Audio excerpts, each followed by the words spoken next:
Hi, my name is Clara McCombs. I am Shruti Singh. I'm Macy Carraway. And I'm Margaret Collins. And This is the Clinton Arrow Podcast.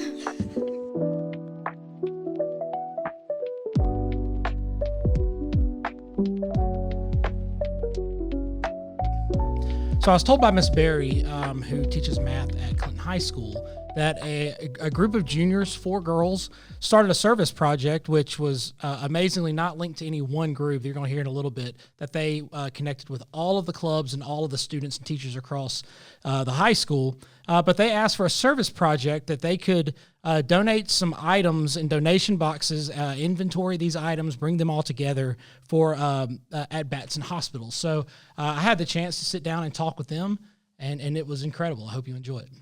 All right, whose idea was this? It was my idea. Okay, so tell me your first and last name. My name is Shruti Singh. Okay, so tell me, how did you come up with this idea?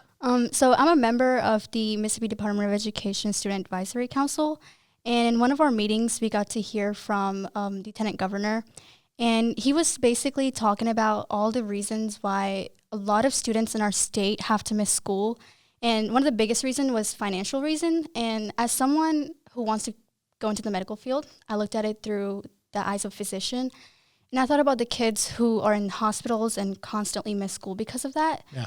So I thought about what I can do to help them, and the best thing I could think of was I can provide them with items that could maybe help them like throughout their stay in the hospital and hopefully get them out of there and get them back into their normal lives in school. When you say items, like what do you mean? Items like I guess stuffed animals, pillows, blankets, just kind of the lot? We basically got like a little bit of everything. We had a lot of hygiene products and clothing and school-related stuff like books and stories and stuff like that. So you had an idea, a great idea, wonderful idea that, many people across the state could have benefited from. You had the idea. How did you make the idea a reality? I definitely knew that I needed my friends who were willing to go out of their way and to come together with me and make this a reality. And I just thought about, the first person I thought about were these 3 girls, and I was like, they're going to be perfect for it. So we basically created a group chat, and we came together with like ideas, what we can do to get as much items as possible. And then we talked to Miss Berry about it. We tried to get as many clubs involved as we could, and some of our major clubs in our school like Honor Society and Anchor Club. And that's basically what we did. All right, so this is something that every teacher loves to know, because every teacher thinks that students listen all the time, while at the exact same time, students never listen. But we always know that teachers have a special place in students' hearts. Why in the world did you think of Miss Berry for this? The reason I chose Miss Berry, why I wanted her was because I knew Miss Berry knows how to communicate really well with us. And Miss Berry went out of her way to communicate with me about every little thing. And I knew she was also in charge of Anchor Club, which is a really major club in our school, and they do a lot for our community as well. So I just knew they were perfect for it. Fantastic. Now, Macy, tell us your first and last name. Macy Carraway. All right, so Macy, you stated that in this project that it helped you connect more with the community on a personal level, which is kind of odd that community is so large, but you connected with it on a personal level. Tell me a little bit about what that means. Well, as much as I love our community, it's obvious how much some of us struggle with things like money, healthcare, and education. And anything I can do to help that cause is really important to me, and I will do it on the spot.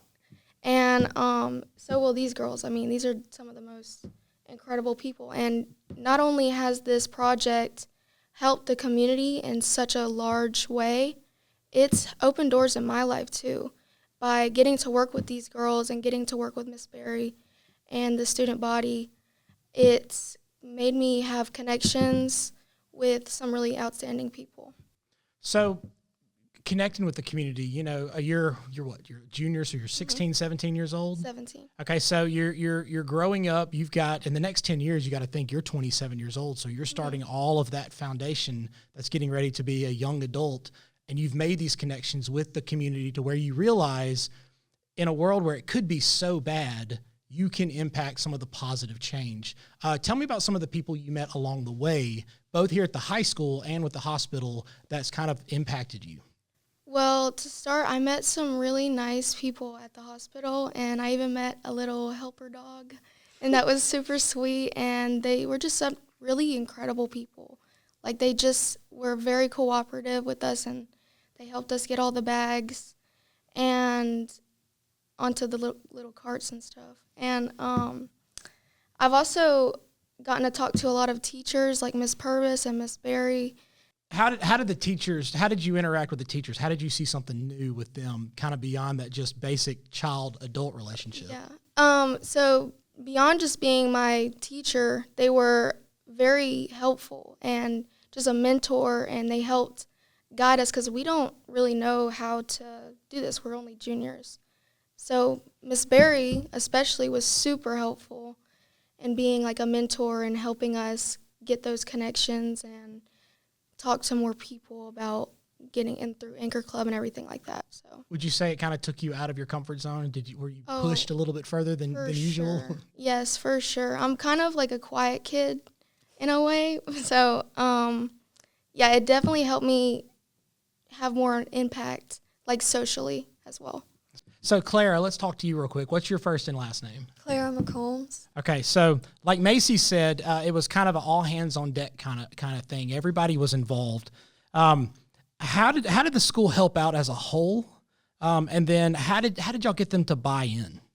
Okay, so as a whole, like all of the teachers, they were just so cooperative with us. We got just about almost every math teacher to, have boxes in their room and advertise for it.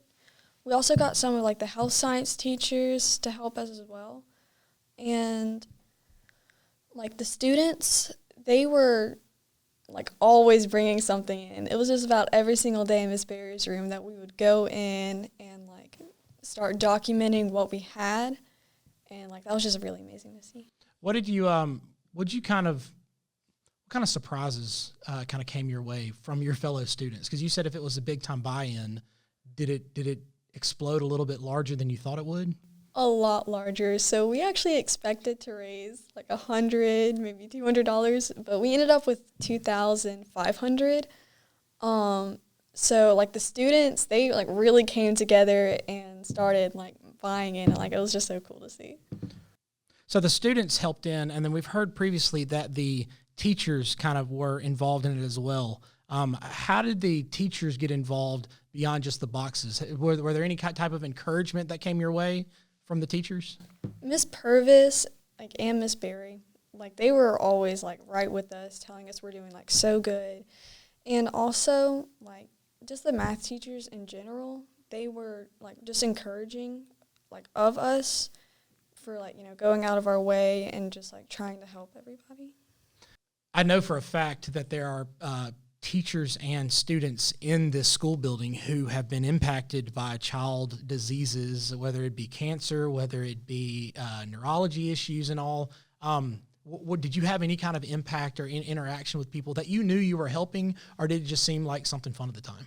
I do know a few people who do have, like, frequent visits to hospitals because they're just in, like, bad health. And, so, like, being able to give, like, support from behind the scenes, like, that's just kind of nice because, like, they're obviously in a lot better health to be coming to school and going through all of that. But to know, like, all the struggles that they deal with, and there's children in hospitals that, like, are just, like, struggling just a little bit more and can't come to school, like, to know that we're able to help them, it's just nice. That's good. All right, Margaret. Margaret, tell us your first and last name. My name is Margaret Collins. All right. So we've heard that there were boxes put out, there were collections taken up. You four gathered together, and you kind of inventoried things. A lot of people think that 16 and 17-year-olds don't ever inventory anything. It's amazing to hear that. What all did you learn about the logistics from this? Everything from that inventory, donation boxes, spreading the word, and then kind of the teamwork and camaraderie that you experienced. Yeah, so we started over like a 2-month span, getting boxes decorated together in Miss Berry's homeroom, setting them out in the different math rooms, and a couple others, right? And then throughout these months, we'd pick up stuff, depending on how much they had. Usually it'd be like once a week. And we'd take an inventory on a spreadsheet, and that's how we kind of tracked how much we raised. A lot of times when I'm working with friends or with a group, there's always kind of this magnetic draw towards each other when you're just doing little things like filling out a spreadsheet and kind of talking about what you've collected, and whether it be a project for school or project for work. How would you say that this has affected your friendship with your friends? And then kind of what is this foursome? What are y'all like now after completing this? I definitely think that this project has brought me way closer to especially Clara and Shruti. Me and Macy had already been friends for a long time, and I was really excited to get to work with my best friend on a project. When we were decorating boxes and even walking around picking up stuff and even looking at what we had gotten, we were always laughing. It was so fun. I feel like it was definitely helpful not to get stressed out over it, to have people you were like comfortable and happy to be around. And afterwards, I mean, we become way closer. We talk. I feel like we talk way more, and we've extended our hangouts and just being around each other to outside of school. So I think that it really has brought our friendship closer, and I hope that it continues. And also, one of the big things I love about hanging out with these girls is they have the same ambition as me, and they have the same goals. We all want to do well. We all want to exceed expectations. And so they always have ideas on what we should do next, and we always are encouraging to each other. What about family? Has family were they kind of proud of y'all, or was this something that went completely under the radar? How did this work with family?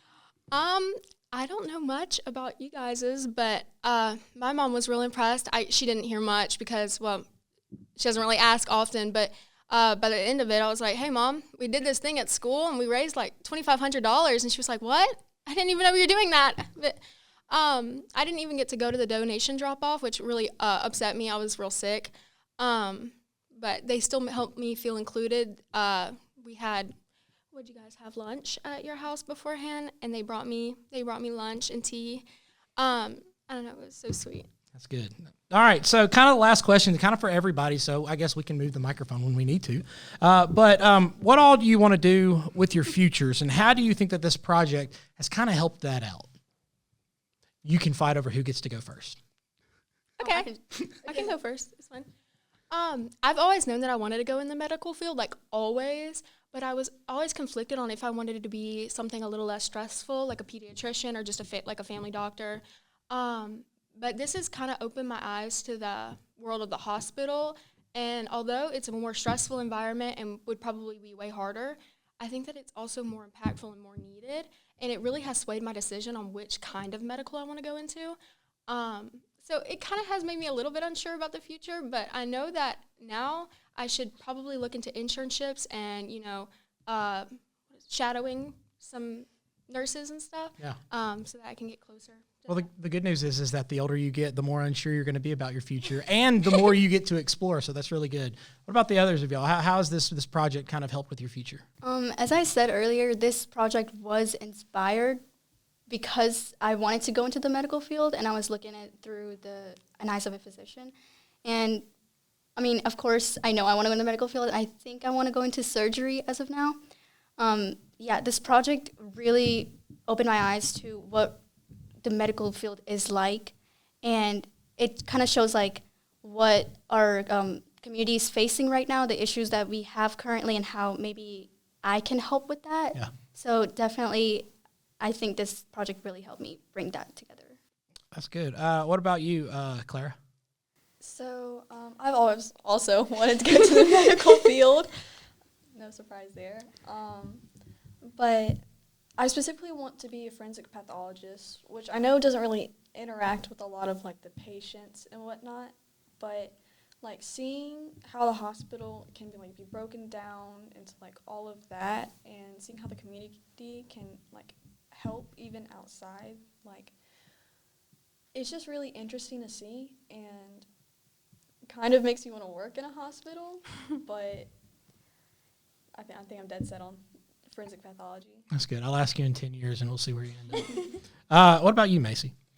Like I said, I've always been very interested in like helping the community, and because I'm very interested in like human behavior and mental illnesses and just helping people with their struggles. So I feel like a career in psychology or psychiatry is something I'm going to go down in the future, because I'm very interested in treatment and just getting people better. I just want people to be better. I want the community to be better, because even helping one person might help a whole group of people you don't even know.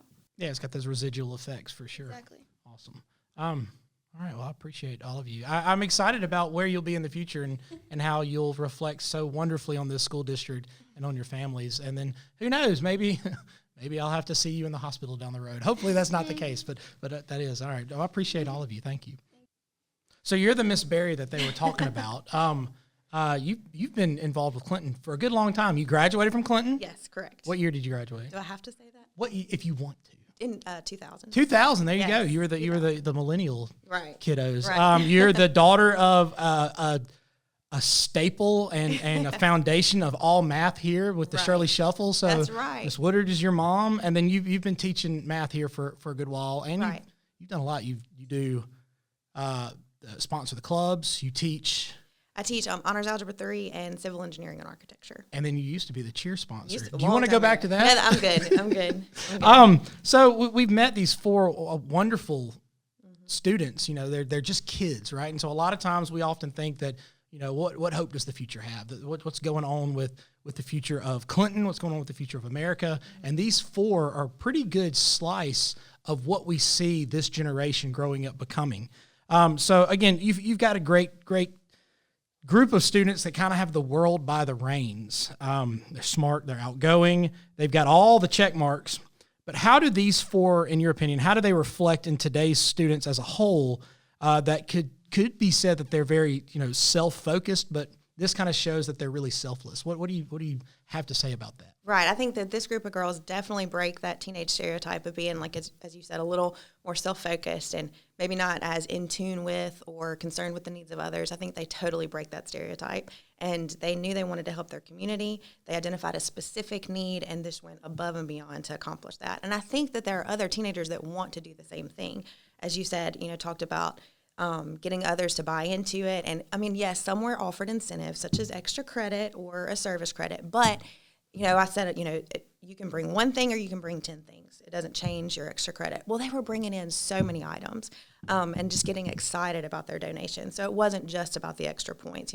They did buy into it, as you said.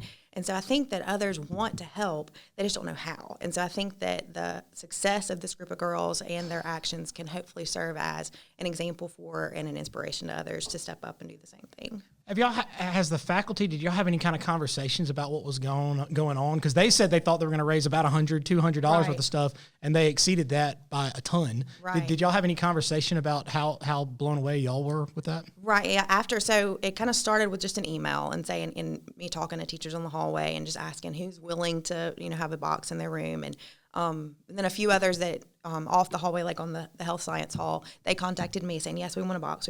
And so I don't think that anybody was aware of how much they had done until I emailed them after the fact and let them know kind of their final total. And just the response, they were just so excited and overwhelmed and just glad that they were able to be a part of it. So let's say you've got that student that's out there. These four, again, they jumped on it and they took it by the reins and went on. But you've got that student out there that wants to do something. What would you say to encourage them? I mean, just to use this as an example, because it can be overwhelming. Like, you want to help, but you don't know what to do, and you just find one goal, one task, and accomplish it, even if it's something small. And just start from there. Ask for help. Get friends to help you, and ask, for the adults in your life. Ask them to help you, because even if, I think they gave me more direction than any other group ever has. Sometimes I'm a little like, I'm not sure what to do. Let's just do a donation. But just to ask for help. And then as the ideas come together, then you really start to see something take shape and see a project really come into fruition.